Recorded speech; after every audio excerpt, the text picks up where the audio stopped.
Oke, kita mulai pembahasan kali ini ya. Ada kutipan yang cukup nusuk nih dari akhir bab sebelumnya.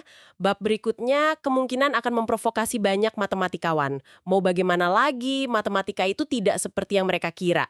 Haha, iya, itu kalimat pembuka yang lumayan berani ya, dan memang sengaja kayaknya. Kebanyakan orang, dan mungkin Anda juga, seringnya lihat matematika itu ya, puncak kepastian, dunia logika murni, rapi, terpisah gitu dari dunia fisik yang, ya, ruwet dan nggak pasti ini. Betul sekali. Nah, misi kita dalam eksplorasi kali ini, kita mau coba bongkar asumsi itu. Kita bakal nyelam lebih dalam soal sifat sejati matematika. Ini berdasarkan bab 10 dari bukunya David Deutsch, The Fabric of Reality. Jadi, apa sih matematika itu sebenarnya? Kalau bukan cuma angka, rumus, dan kepastian mutlak. Kita akan telusuri hubungannya yang mungkin mengejutkan ya, dengan realitas fisik. Dan ya, mungkin sedikit menggoyang fondasi kepastian yang selama ini kita pegang teguh. Anda mungkin biasa mikir matematika itu steril, jauh gitu ya dari fisika. Tapi gimana kalau keduanya itu ternyata terkait erat? Jauh lebih erat dari dugaan kita. Mari kita langsung aja deh ke argumen yang paling eh, radikal mungkin ya di bab ini. Gagasannya itu bahwa validitas pengetahuan matematika kita. Jadi cara kita ngebuktiin sesuatu itu benar secara matematis ternyata bergantung sama hukum-hukum fisika. Wah, tunggu dulu. Ini kedengerannya aneh nih, bergantung sama fisika. Ya, mungkin awalnya kedengeran gitu. Bukannya matematika itu soal ide-ide abstrak, kayak bilangan prima, lingkaran sempurna. Gimana fisika bisa nyampur ke situ? Buku ini kan sebelumnya ngenalin kriteria realitas Dr. Johnson. Sesuatu itu nyata, kalau bisa nendang balik, ngasih perlamanan. Nah, gimana konsep abstrak kayak bilangan prima bisa nendang balik? Nah, konsep abstrak itu nendang baliknya lewat proses pembuktian matematika. Jadi, waktu kita coba buktiin sesuatu tentang bilangan prima misalnya, kita nggak bisa seenaknya aja nentuin hasilnya kan? Iya juga sih. Sifat bilangan prima itu sendiri yang nentuin bukti kita valid atau enggak. Mereka itu ngasih perlawanan terhadap usaha kita buat memahami mereka. Nah, disinilah peran bukti. Sering dianggap kayak eksperimen di sains gitu. Oke. Bukti itu cara nguji ide abstrak. Tapi biasanya kita anggap bukti matematika itu kan murni aktivitas pikiran ya. Kita duduk, mikir, pakai logika, nggak peduli meja kita dari kayu atau dari atom. Apa pandangan ini keliru gitu? Nah, menurut argumen di bab ini, pandangan tradisional itu keliru. Atau paling nggak kurang lengkap lah. Pandangan umum kan memang gitu. Bukti itu proses mental murni, independen dari dunia fisik, dan idealnya ya hasilnya pasti mutlak. Tapi justru di sini masalahnya. Masalahnya gimana? Sejarah matematika sendiri itu penuh sama usaha nyari kepastian absolut itu. Dan ironisnya, usaha-usaha itu malah nunjukin batasannya sendiri. Oh, ini jadi ingat Plato. Filsuf Yunani kuno itu kan ngomongin soal dunia bentuk atau forms. Semacam alam abstrak gitu ya, isinya lingkaran yang benar-benar sempurna, garis lurus absolut, angka ideal. Dunia fisik kita ini katanya cuma bayangan tiruan nggak sempurna aja. Betul. Dan pertanyaan klasiknya kan, kalau pengalaman kita di dunia fisik ini selalu nggak sempurna, gimana kita bisa tahu soal kesempurnaan di dunia bentuk itu? Iya, itu dia pertanyaannya. Jawaban Plato kan, kita punya pengetahuan bawaan, yang kita ingat lagi lewat akal murni. Itu gagasan yang pengaruhnya gede banget sih selama berabad-abad. Tapi, bahkan tanpa mempertanyakan Plato secara langsung ya, usaha dari dalam matematika sendiri buat bangun fondasi kepastian absolut, itu malah nemu tantangan serius. Tantangan dari dalam, kayak gimana tuh? Apa matematikawan jadi ragu gitu, 2+2 sama dengan 4? Hahaha, ya bukan keraguan di hasil spesifik kayak gitu sih, tapi lebih ke dasar kepastian itu sendiri. Misalnya, muncul aliran intuisionisme. Tokohnya L.I.J. Brouwer, awal abad 20. Kaum intuisionis ini skeptis banget. Skeptis gimana? Mereka cuma mau terima bukti matematika yang bisa dibangun secara konstruktif dari intuisi dasar yang dianggap jelas dengan sendirinya. Mereka bahkan nolak beberapa prinsip logika dasar yang udah umum diterima loh. Contohnya, hukum penyisihan jalan tengah. Itu yang bilang setiap pernyataan pasti benar atau salah, nggak ada pilihan ketiga. Nah, itu dia. Mereka tolak itu untuk kasus-kasus tertentu, terutama yang melibatkan tak hingga. Wah, kedengerannya jadi membatasi banget ya.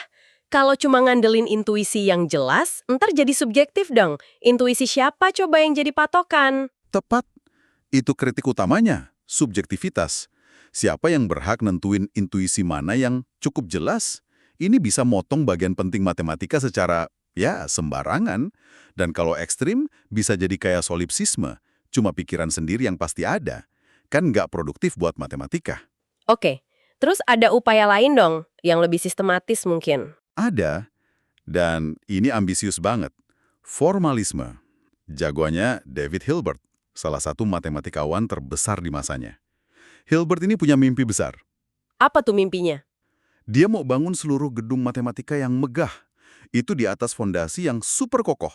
Cukup pakai seperangkat kecil aksioma, pernyataan dasar yang diterima gitu aja, sama aturan inferensi, aturan logika buat nurunin pernyataan baru. Semuanya formal, murni simbolik. Tujuannya? Tujuannya buat ngebuktiin kalau sistem ini konsisten, artinya nggak ada kontradiksi di dalamnya. Dan lengkap, artinya semua pernyataan matematika yang benar itu bisa dibuktiin di dalam sistem itu. Ini pencarian kepastian absolut lewat ketelitian formal. Wah, mimpi yang indah banget ya. Matematika jadi kayak mesin logika sempurna yang bisa jawab semua pertanyaan. Tapi kok kayaknya ada plot twist gede nih di cerita ini. Plot twist terbesar dalam sejarah logika abad ke-20.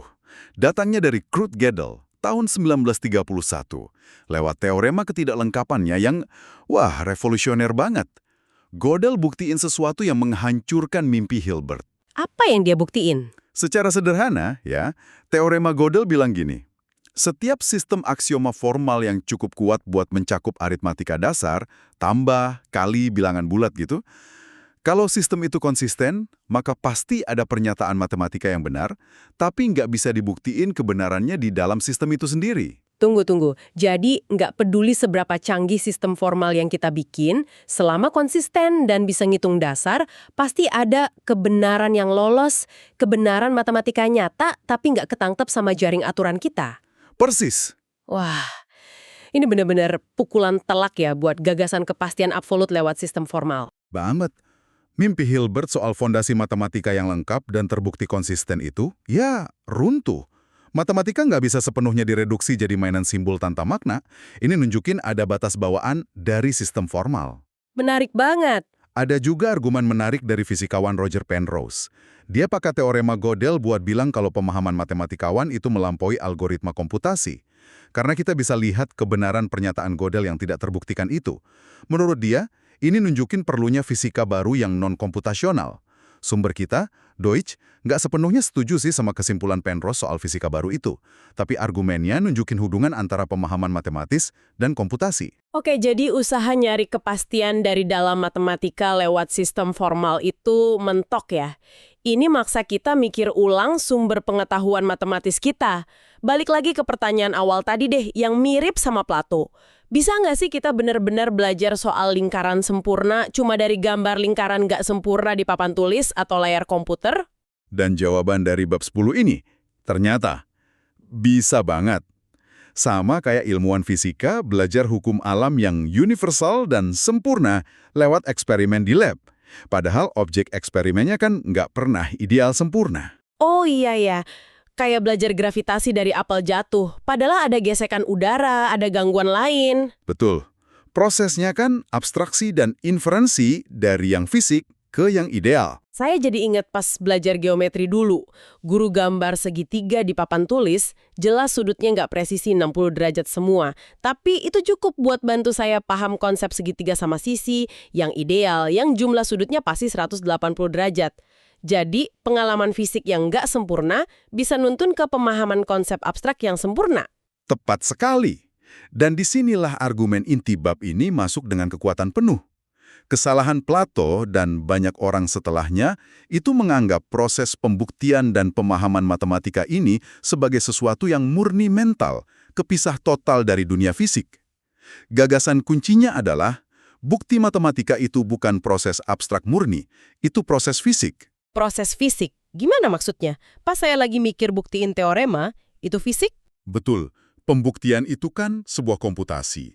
Nah, komputasi itu terjadinya di mana? Di otak Anda itu kan objek fisik, tunduk sama hukum biokimia dan fisika. Atau Anda tulis di kertas, Objek fisik juga. Atau Anda jalanin di komputer, mesin fisik. Oke, terus? Keabsahan atau validitas langkah-langkah dalam bukti Anda, jadi apakah satu langkah itu benar ngikutin langkah sebelumnya secara logis, itu pada akhirnya bergantung pada apakah mesin komputasi fisik Anda, entah itu otak atau komputer, bekerja dengan benar sesuai hukum-hukum fisika yang ngaturnya. Jadi ini kayak jalanin program di komputer ya. Saya bisa aja nulis kode program yang logikanya sempurna buat ngitung 2 plus 2 sama dengan 4. Tapi kalau ada kerusakan hardware di chip prosesornya, mungkin karena efek kuantum aneh atau cacat produksi, komputernya bisa aja keluarin hasil 5. Jadi, benarnya output komputasi, bukti, itu tergantung keandalan mesin fisiknya. Analogi Anda pas banget. Validitas bukti matematis yang kita punya itu nggak bisa dipisahin dari proses fisik yang ngasilinnya. Kita percaya sama bukti matematis, ya karena kita percaya berdasarkan pengalaman dan pemahaman fisika kita bahwa otak kita atau komputer kita itu mesin yang cukup andal buat ngelakuin inferensi logis. Bahwa hukum fisika yang ngatur operasinya memungkinkan manipulasi simbol yang konsisten. Wah, ini implikasinya gede banget, kedengarannya radikal loh. Jadi momen aha pas matematikawan nemu bukti elegan itu bukan semata kilasan jenius dari alam abstrak, tapi lebih kayak hasil proses komputasi fisik di jaringan neuron otaknya yang kerjanya nurut hukum fisika. Kalau dari sudut pandang ini, iya. Intuisi atau pemahaman matematis itu sendiri adalah hasil dari proses fisik di otak. Tentu ini nggak ngurangin keindahan atau kecerdasan penemuan matematis ya, tapi menempatkannya dalam konteks realitas fisik. Nah, konsekuensi utamanya, pengetahuan matematika kita itu nggak secara fundamental lebih unggul atau lebih pasti daripada pengetahuan fisika kita. Malah sebaliknya. Loh, kok bisa sebaliknya? Bukannya 2 plus 2 sama dengan 4 itu lebih pasti daripada hukum gravitasi Newton yang kita tahu cuma pendekatan? Nah, kita mesti hati-hati bedain dua hal nih. Kebenaran matematis itu sendiri, hubungan objektif antar entitas abstrak kayak 2 plus 2 sama dengan 4 atau teorema Pitagoras itu memang kelihatannya mutlak, niscaya, dan independen dari fisika. Itu struktur logika murni. Oke. Yang nggak mutlak dan bergantung sama fisika itu adalah pengetahuan kita tentang kebenaran itu. Kemampuan kita buat mengakses, memahami, dan membuktikan kebenaran tersebut. Pengetahuan matematis kita itu sifatnya derivatif, diturunkan dan bergantung pada pengetahuan kita tentang hukum fisika yang memungkinkan proses berpikir dan komputasi. Jadi matematika, dalam pandangan ini, adalah bagian intrinsik dari struktur realitas fisik, bukan sesuatu yang ngambang di atasnya. Wah, ini jadi nyambung banget sama pembahasan kita di bab 9 soal komputasi kuantum. Kalau bukti itu komputasi fisik, dan fisika di level fundamental itu kuantum, bukan klasik, berarti ini buka kemungkinan baru dong. Fisika kuantum kan memungkinkan jenis komputasi dan mungkin jenis pembuktian matematis yang beda banget dan lebih kuat dari komputer klasik. Apa ini contoh gimana sifat fisik realitas ngebentuk apa yang bisa kita ketahui secara matematis? Tepat sekali, komputasi kuantum itu contoh nyata gimana perubahan pemahaman kita soal hukum fisika dari klasik ke kuantum. Itu langsung berdampak ke apa yang kita anggap bisa dihitung atau bisa dibuktikan secara efisien. Algoritma Shor buat faktorisasi bilangan besar misalnya, itu kan manfaatin hukum fisika kuantum. Iya, yang katanya susah banget buat komputer biasa. Betul. Itu masalah matematis yang dianggap super sulit buat komputer klasik, tapi secara teori gampang buat komputer kuantum. Ini nunjukin secara dramatis gimana kemampuan buktiin komputasi kita itu terikat sama hukum fisika yang berlaku. Model komputasi klasik Alan Turing yang pengaruhnya gede banget itu, secara implisit kan asumsinya fisika klasik. Sumber kita bahkan nyindir dikit. Turing ngira dia paham kertas dan pensil, tapi kertas dan pensil kuantum itu operasinya beda. Ini negesin banget gimana asumsi fisika mendasari model komputasi.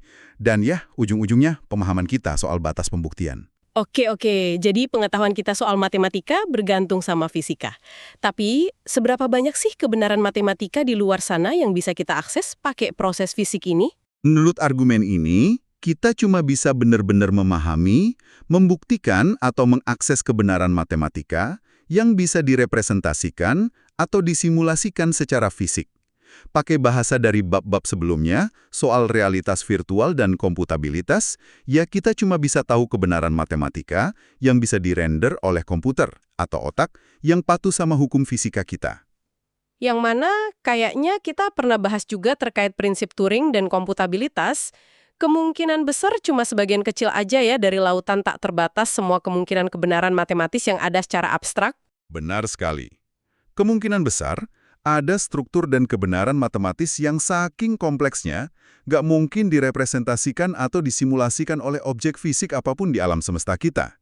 Tapi, yang menarik nih, bahkan kebenaran matematika yang tak terjangkau ini kayak lingkungan can go to dari bab 6, contoh lingkungan virtual yang kompleksitasnya tak terhingga dan nggak bisa disimulasi komputer universal manapun, itu tetap dianggap nyata dalam kerangka berpikir ini.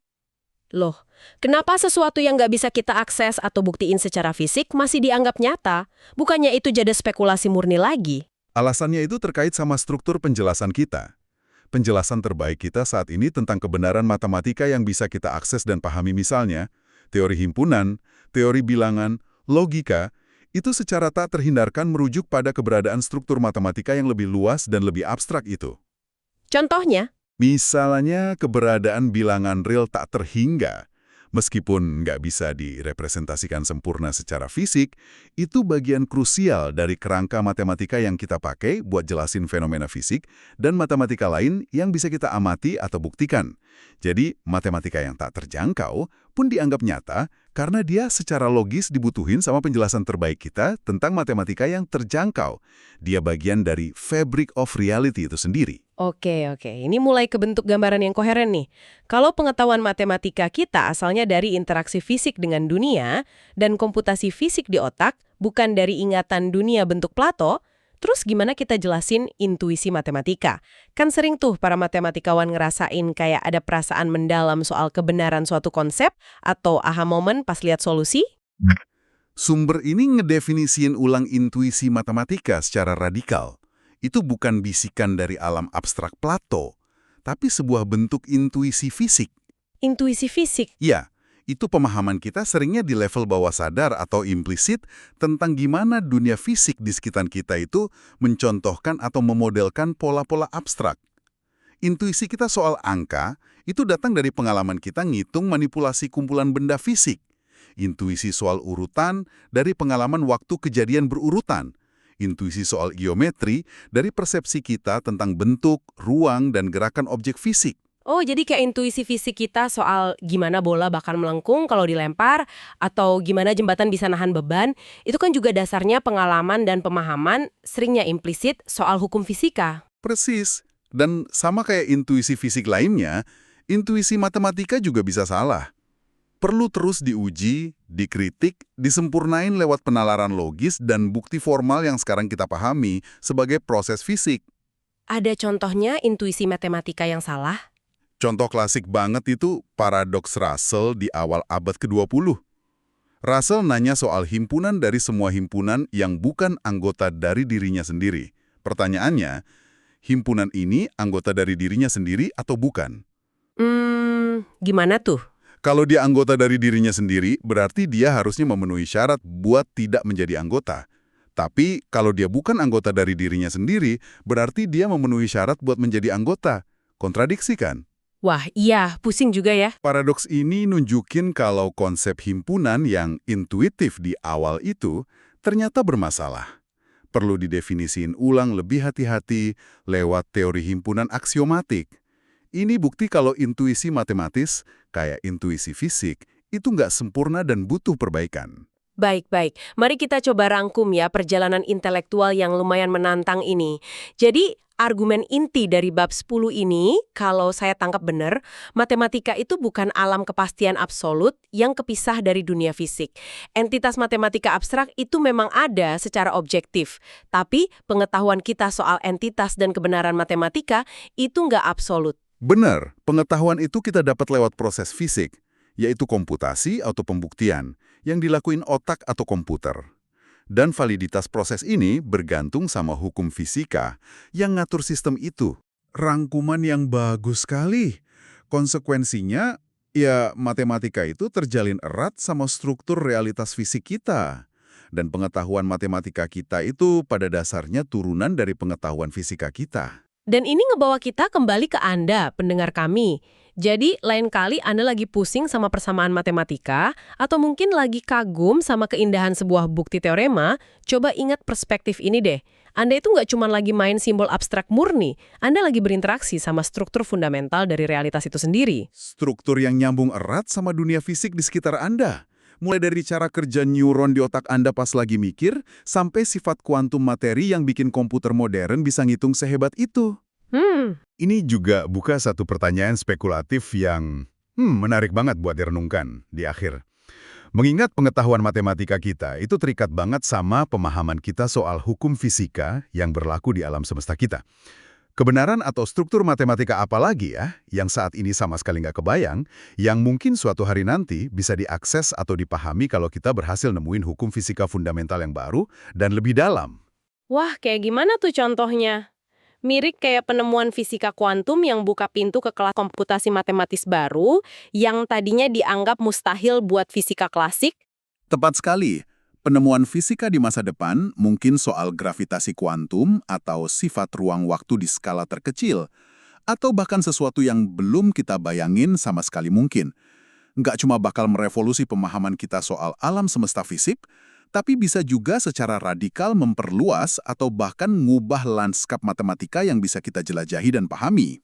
Jadi bisa jadi ada matematika baru yang kebuka kuncinya lewat fisika baru ya. Bisa jadi. Apalagi ya kebenaran tersembunyi soal angka, bentuk, dan logika yang mungkin terungkap pas kita gali lebih dalam hubungan fundamental antara fisika dan matematika ini. Itu pertanyaan terbuka yang, ya, sangat menarik.